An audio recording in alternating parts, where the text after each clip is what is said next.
Here we go. Okay, let's just do this really quickly. We can do it.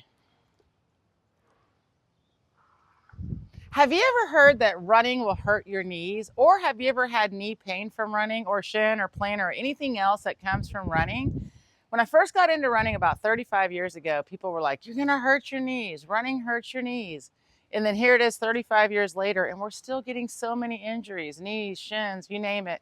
I always hear from people, I used to run. And I'm here to tell you that running injuries are actually caused from how you run rather than running. I hear it about squatting. I hear it about all kinds of movements, and I always think about it. You're blaming the movement. Let's see how you move, right? So most of us, when we run, we just run, right? We put on our shoes and we go running. And then maybe we think about a few things, of course, weather, gear, things like that. But most of us aren't thinking about how we run. And then we get an injury, right? So I get a shin splint or my knee or my hip or something starts to hurt. And then, if you go to the doctor and you say, hey, doc, it hurts here or it hurts when I do this, they're going to say, well, don't do that. So a lot of people don't run. Like they'll not run anymore because they think it hurts. Or they try to fix that issue. Like I'm stretching my hip, I'm stretching my hip, I'm stretching my hip. However, if every time you run, you're putting stress on your hip or your knee or wherever's hurting, think about how that's not going to really fix. It might feel good for a little while, and the stretch will certainly feel good.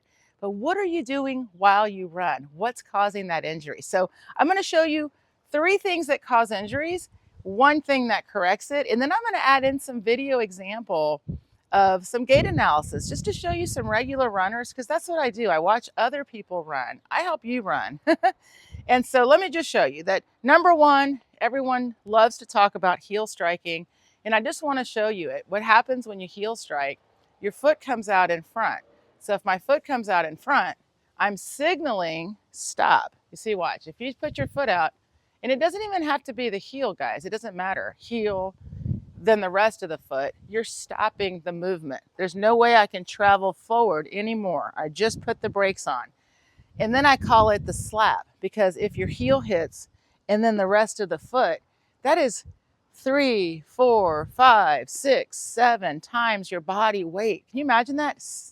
Up to 7 to 10 times your body weight. We know it's 3 just having the foot here. So if you're adding on to that, right? I'm saying it's 4, 5, 6. You are adding like up to 5 times or more impact than you need on that joint because you're putting the foot out. Not really because of how you're striking, you see? So then you would just think, well, I'm not going to heel strike. Okay, I'm going to do this. Well, that's just as bad. That's just as bad. The problem is the action is wrong. The intent is incorrect, you see?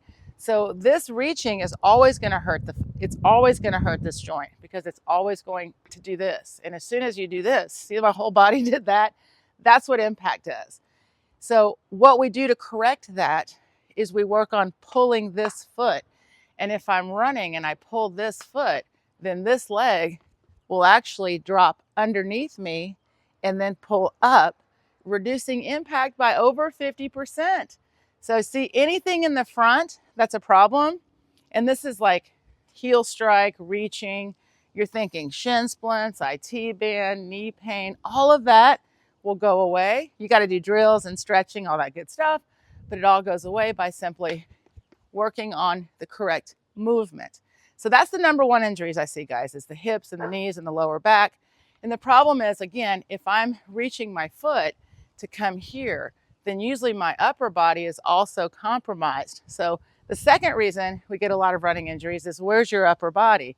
So if my shoulders are back, it's also going to lead to my foot coming out. If my shoulders are forward, my leg is going to be behind me. So a lot of people, when they run, they kick their leg back. They do what's called a push. And when you push, it feels really powerful. You use the glutes and you use the calf and you're like, ugh. Oh, I feel so powerful. But all you're really doing is pressing your body weight into the ground. So then your body goes up. If you're pressing down, your body goes up. See? So then I'm up. But it feels really good. Like you feel like you're going this way, but you're actually a banana. you're going back. So all of a sudden when you come off the ground, your head is here, your back is here, your leg is here. You see, it's not very pleasant. So then later you're like, oh, I feel my lower back, I feel here, I feel hamstring, anything in the calf area, heel plantar, you are probably pushing, which makes your shoulders go up and back. See? So it's all connected. And it's also, look, see, a lot of people do that. And then just imagine if instead your knee was bent and you pulled your foot. If you pull your foot travels up and with you, you see? So then when it drops, it's underneath your body, again, ready for you to pull, minimizing impact. And here's the best part. If you do push off the back, just know it's like putting a 30-pound weight on your leg. So you'll feel that hamstring. If I take that weight off, not only did I reduce that landing impact by 50%, but I just reduced my foot pull by 30 pounds. Oh my gosh. I just took 30 pounds of load off my hamstring from each step I take, and I reduced each landing step by half. Can you realize how much impact you guys are putting on your joints when you run? And that's just when you're efficient. You know, I'm like, respect your body. The reason the knees are crying or hips are crying or shins are crying is simply how you're holding your body in line. It's so simple, guys. Now, it's not easy. It's not easy. You have to do work, right? In order for me to hold my ears, shoulders, hips in line, first it's awareness, and then it's all the stuff we do, the drills, the strength, the self-care, right? The core work you talk about, all of that is simply so you can stay balanced. Because if you're balanced here, your legs are very happy. But as soon as you're here, unhappy. As soon as you're here, unhappy. So here, and then my knees have to be bent. You have to practice being in what's called a ready stance, which is where your knees are bent. You're gonna be light in the feet, lifted with the torso. And it's a ball of foot hop essentially. And see what it is it's helping you feel that you want to be lifted here so your feet can come off the ground. So that's really the first thing I teach guys is the ready stance. And then that lift to get the feet off the ground. It's called unweighting. We use hopping and the feel is very light. See, it's repetitive and light. And then it's just shifting your body weight. Shift your body weight. First we do side to side. So you start to feel that running is really a change of support, body weight to body weight. When I travel forward, it's almost like a catch and release because I have to be able, using this pull, to drop on top of my foot and stay ready to pull again, right? But if I work on the action of running, holding my line, then when you run, you stay balanced. Your knees are bent, less impact, less pressure, less effort. It's amazing. So the injuries will start, of course, to go away. It does take some time to practice, so I do encourage you to take time to practice, like put it in your warm-up, do it as its own thing. We have a 30-day reboot you can use.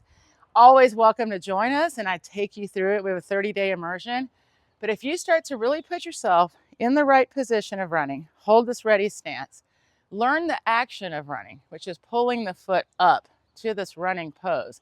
You can actually practice in place and see if it feels good in place.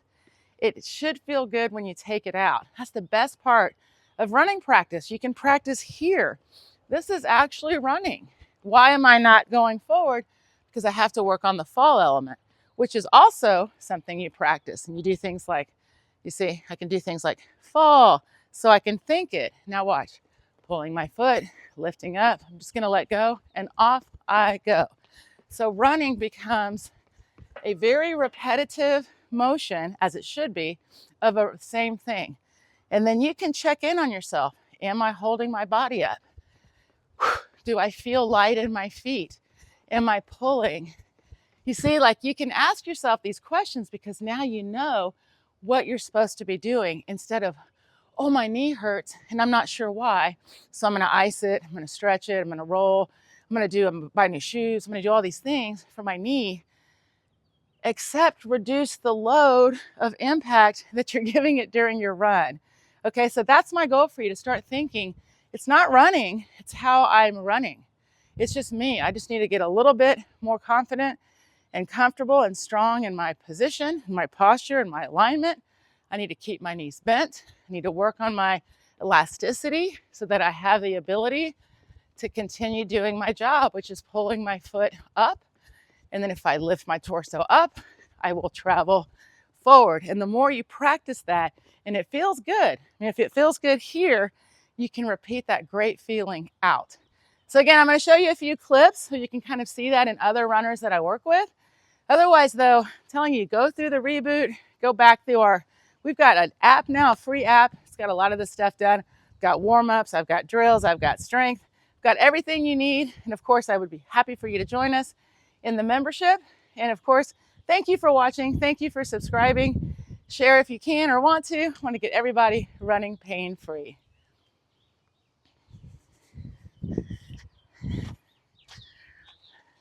Here's a great example of what I'm talking about. So this runner's been experiencing pain in her lower back and hip area.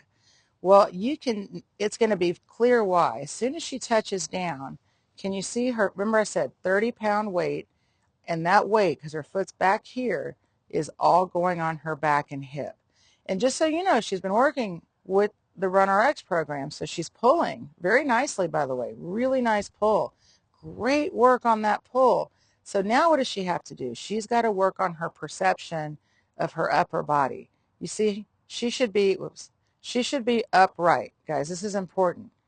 And she thinks she is, but she's not. Like you can see it. She's bent forward at the waist. And this happens to so many runners, especially if you played sports, because you lean into your run.